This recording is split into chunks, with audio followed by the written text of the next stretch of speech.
Daniel Webster was asked, what is the greatest thought that can occupy a man's mind? And his answer was his accountability to God.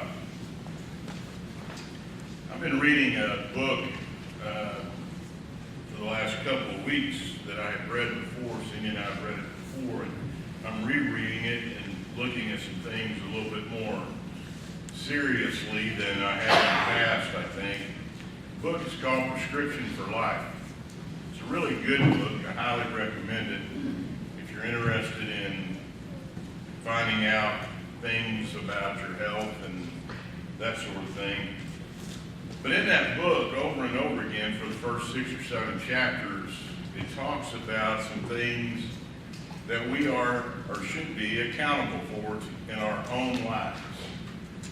And it got me to thinking about that word accountability, and it also got me to thinking about the Bible. It got me to thinking about my job as a minister.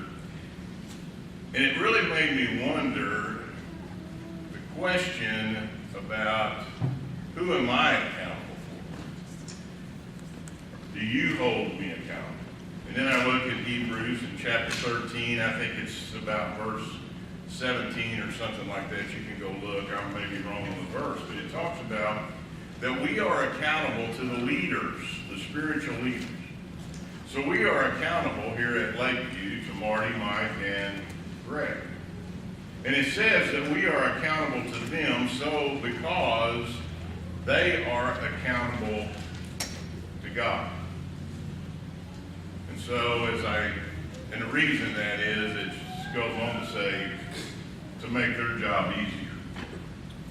Now we look at that and we think about that from the standpoint of our lives and what accountability means to me and what it means to you. And I have to ask the question, who are we accountable to? Or are we? And if you have the attitude, as some do, I think, in our society today, that I'm not accountable to anybody. I'm my own man. I'm my own boss. I don't have to answer to anybody. Well, if that's your attitude, I think that you are in for a rude awakening if you believe Scripture. Now, here's the thing about accountability. If you don't believe Scripture, or you don't want to believe Scripture, you're right. You're not accountable to anyone. You are, but in your mind, you don't have to be accountable to anybody, and you can just do whatever you want to do and connect.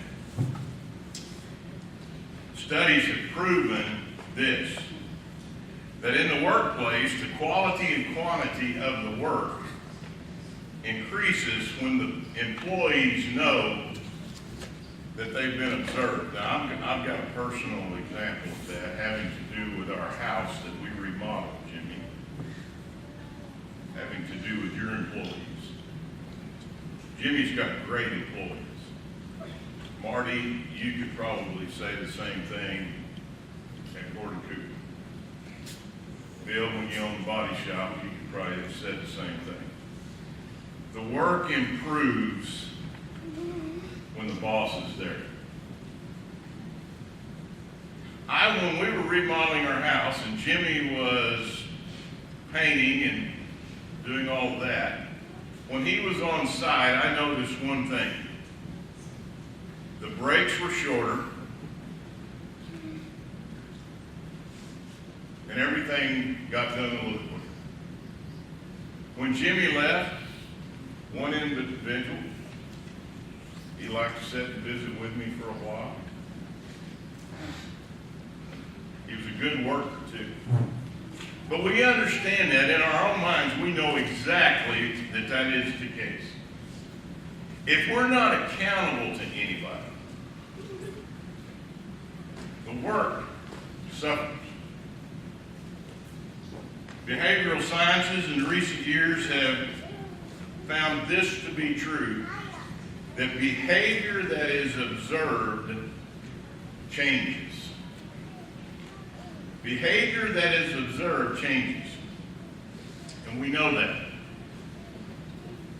Romans 14:12. So then, each of us will give an account of ourselves to God.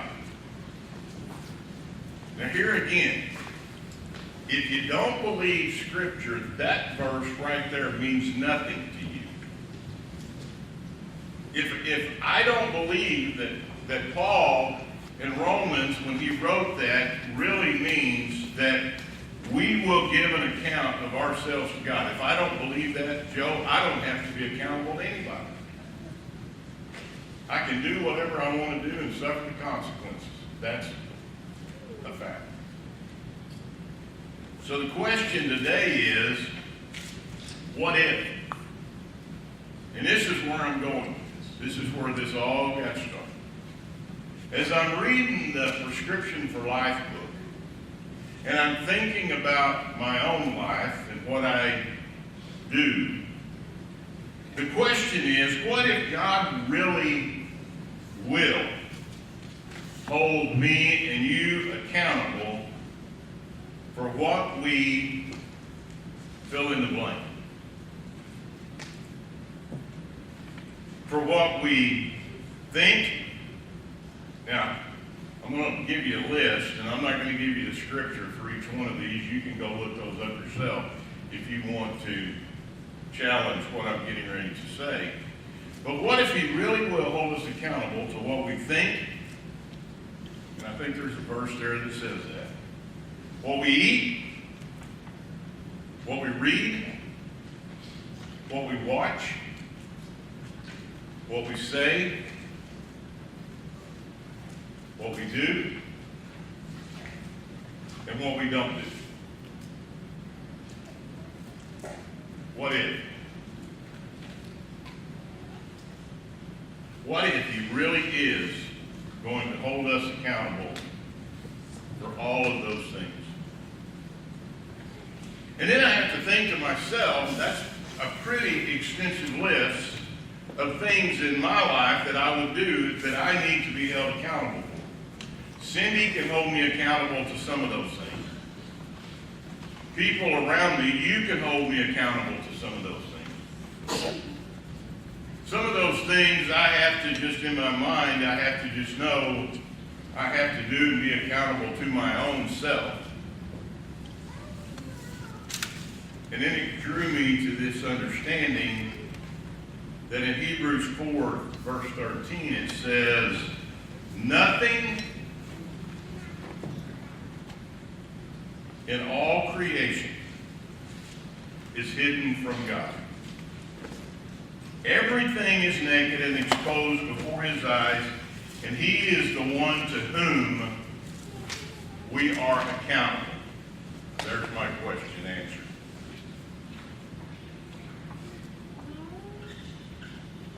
In my mind, what I'm hoping that God will do is give me a day where I don't have to be accountable.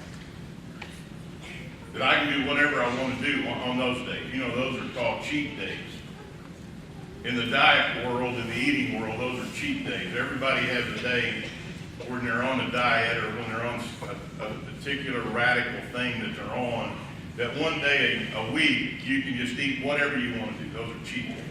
That's what I want.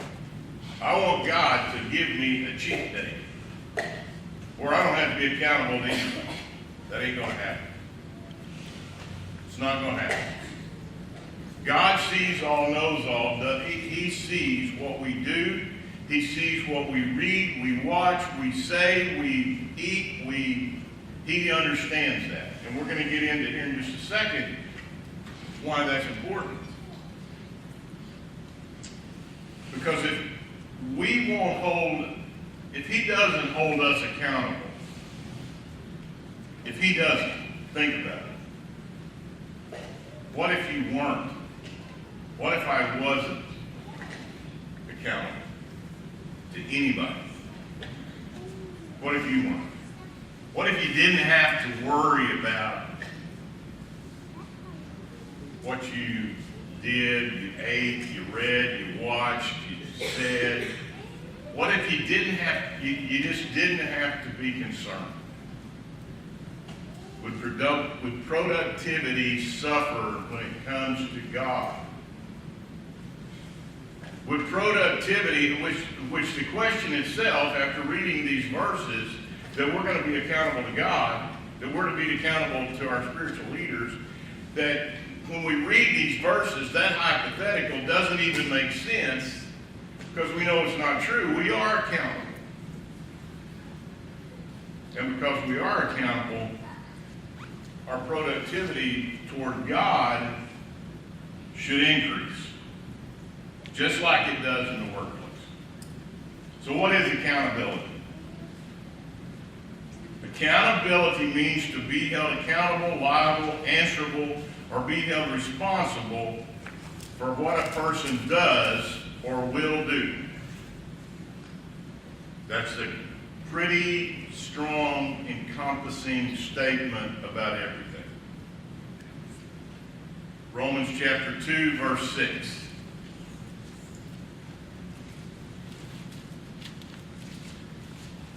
So how will we be judged?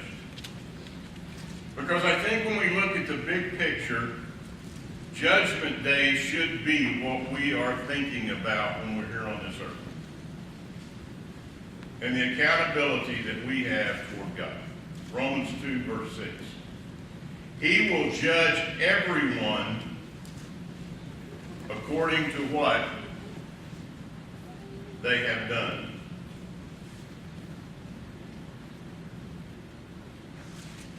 That's from the Bible. Romans chapter 2, verses 9 and 10. So if we don't understand accountability and we think, I don't have to be accountable to everything, Tim, Romans chapter 2, 9 and 10 is what Paul says. There will be trouble and calamity for everyone who keeps on doing what is evil, for the Jew first and also for the Gentiles. Okay, who does that include? Everybody. But there will be glory and honor and peace from God for all who do good, for the Jew first and also for the Gentile. So here's what that verse says to me. I have a choice. Plain and simple. To understand that when I am by myself and there's nobody there to hold me accountable but God, I have a choice to either continue to do what is evil or to make the choice to understand that God is going to hold me accountable to everything I do, and when I do that, there will be glory and honor and peace from God. That's my two choices. We understand that. Luke chapter 16.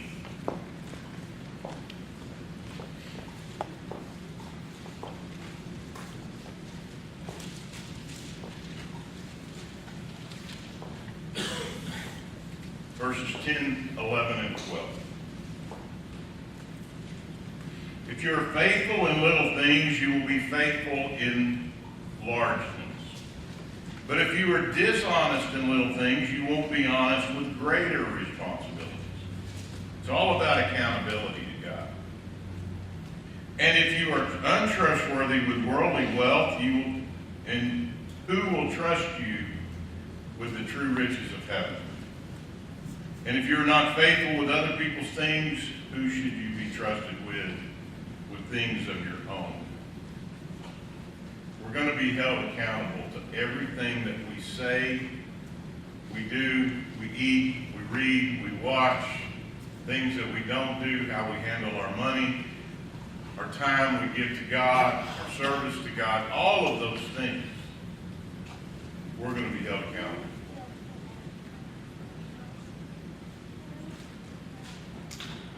Knowledge. So, when we know this, what should our lives look James chapter 4, verse 17. So you're sitting there, and I'm hoping that you're listening, and you're saying to yourself, okay, Tim, I understand it. I've got to be accountable to God. I know that I have to change some things in my life. Because isn't that what everybody has to come to grips with? That if there's things in our lives that we know that we need to change, or we need to do better, or we need to adjust, once we recognize that, once we recognize that God is going to hold us accountable to everything that we do, and we recognize that, we have an obligation to God to change those things. If we're not, we're playing with fire. We're playing with that verse that Paul says that if you continue to do evil, calamity and those things are going to happen. So James chapter 4, verse 17 says, therefore to him who knows to do good and does not do it, what is it? It's a sin. And we all understand what sin is. But do we ever look at our own lives and the things that we're not doing in our own lives that we know that we should do and think of it as sin, or do we justify it in our own minds and just think of it as things that we know that we probably should do and we should do those better, but God's going to overlook those. He's going to give us a cheat day on those things, and really He's not going to hold us accountable to that, because that really doesn't matter. That's justification in our own mind. But when we know to do something and we don't do it, it's sin. I love this next quote. Knowledge is essential, but can be void without commitment. We can read Scripture and digest Scripture all day long.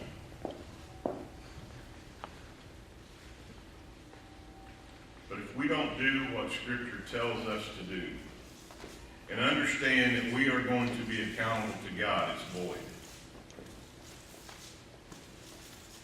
Plain and simple. And I know in my own life, I know this. For so long I have justified sin in my life because I thought God doesn't care about that. God only cares about those big sins. That a little bit doesn't hurt. I read another great quote. Moderation will kill you. Moderation will kill you. Think about that in the life of an alcoholic, in a drug addict, in a person who is addicted to anything. Moderation will kill that person. Maybe not physically, but it definitely will spiritually. You can't dabble when it comes to the accountability that we have toward God. Knowledge is essential, but can be void without commitment. The commitment we have to God, and the commitment that we have to serve God, and the commitment that we have to be representatives of Jesus Christ here on this earth, is an accountability that we are showing to God that we love Him and we trust Him, and we will do what is necessary to fight the battles here on this earth for Him. We're accountable. Luke chapter 12, verse 48, but the one who did not know and did what deserved a beating will receive a like beating. Everyone to whom much was given. I dare say that's everybody in this room. Everyone to whom much was given, of much will be required. And for him to whom they entrusted much, they will demand the more. We have been given so much. The blessings that we have been entrusted with from God are a lot. And when he says, everyone to whom much is given, much will be required. So, what do we need to understand about accountability? Number one, it starts with me and it starts with you. That's where it starts. It doesn't start here with Lakeview as a group of people. It starts with each individual member understanding that we are accountable, that I am accountable. Number two, you are accountable. We read those verses that say that. It comes with the job. We don't have a choice in the matter about accountability when we put on Jesus Christ in baptism. Once we accepted Jesus Christ, we put him on in baptism, and we became a soldier in his army. We became accountable to him directly. It becomes a part of the job description of a Christian. And if you try to get out of that, if you try to go AWOL in your being a soldier,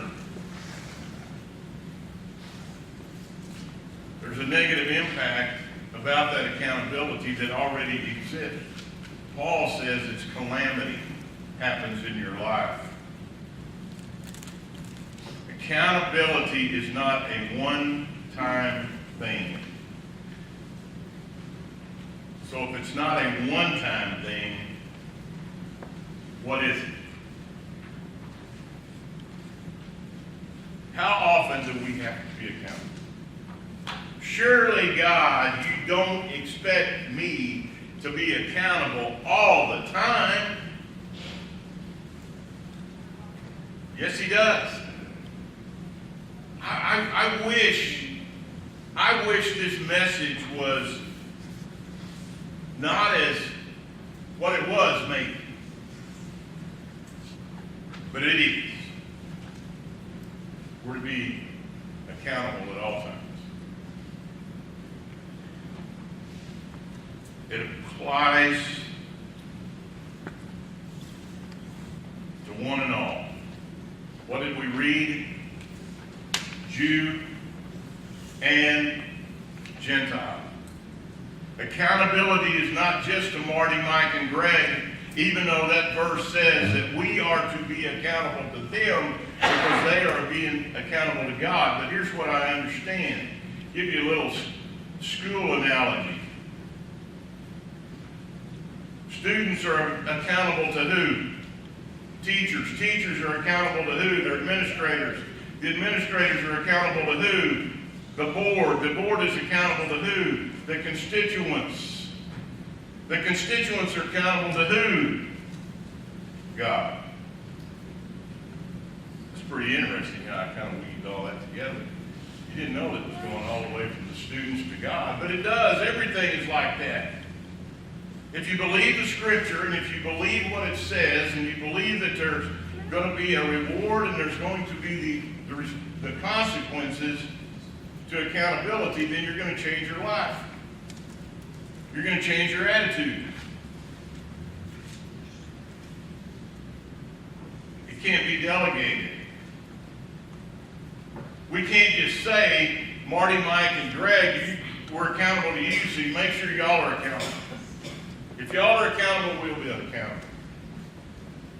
I can't look at Cindy and say, okay, Cindy, I'm going to hold you accountable for what I put in my body. I've done that. Blame it on her. She's a good cook. Debbie, it's your fault. You're the one who brought the apple dumplings. You're responsible. I'm going to hold you accountable. See how stupid that is? We can't delegate accountability. Accountability falls directly on us. Number 6 is difference between success and failure. God has already set that in motion. He did that at Calvary. God set in motion the reward that we're going to get when Jesus Christ came and died for us and we signed up for that accountability. That's the reward or failure that comes with accountability. Whether we want to understand that or not, it's a fact. God will hold people accountable. Scripture tells us that. Finally, Revelations 20, verses 11 through 15.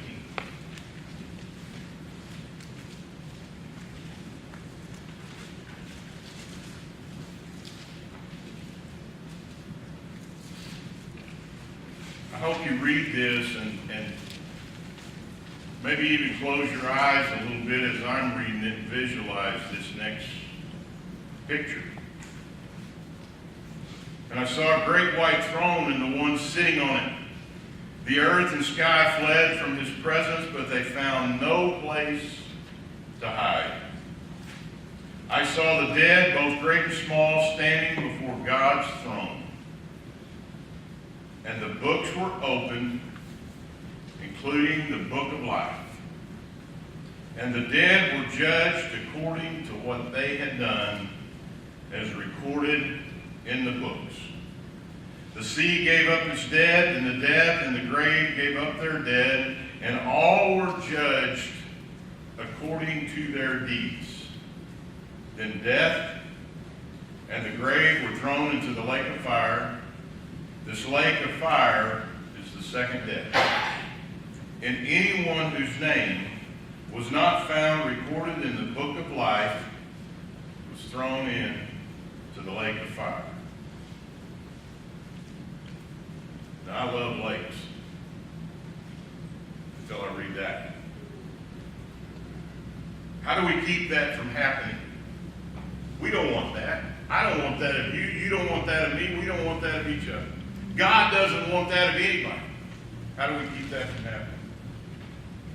By being accountable to God.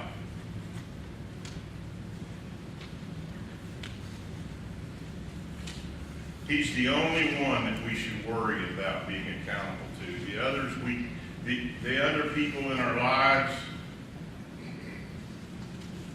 we don't want to embarrass them. We want to be accountable to them, and so that they can be proud to understand who we are.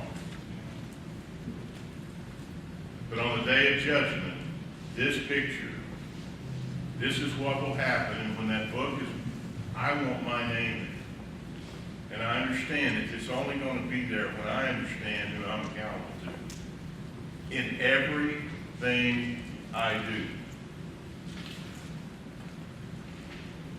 The day is coming when it's going to be too late for me to worry about accountability. That's going to happen. Not any of us are going to get out of here alive. We understand it. This sermon today was going to be what I've learned in the last 7 years as being your preacher here at Lakeview, because today is my 7th anniversary. 7 years ago today, I stood in front of you officially as your full-time, part-time preacher. What I've learned in 7 years is this. The responsibility that I have up here is immense. I want you to hold me accountable. And you have. Oh, have you ever. But I understand this. This is where I think maybe I have grown just a little bit. I'm accountable to God. First and foremost, I'm accountable to God. And the only way that I understand that I'm going to find out what I'm accountable for is through the study and the reading of God's Word. You can't find out how you're accountable until you get into that and study and read and study and read. got a lot of rewards since I've been here. I've been rewarded a lot. But I understand that my number one reward will be on the day of judgment when that book of life is open and everything that I have done is recorded. Scripture says he knows every thought that we have before we even think it. Think about it. That's it. About the awesomeness of God. And then think about what you do, what we do, what I do, what we do all the time. It made me aware of some things in my own life that I understand that I had pushed under the rug and said, well, you're not going to hold me accountable to that. Things that I know to do and don't do are called what? Sin.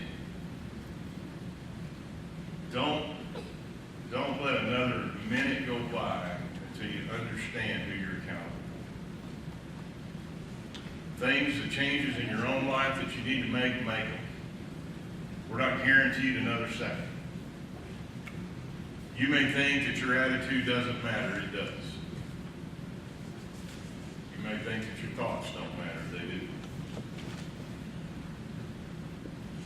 Understand that, accept that, and understand that when I stand up here and try to maybe inspire a little bit,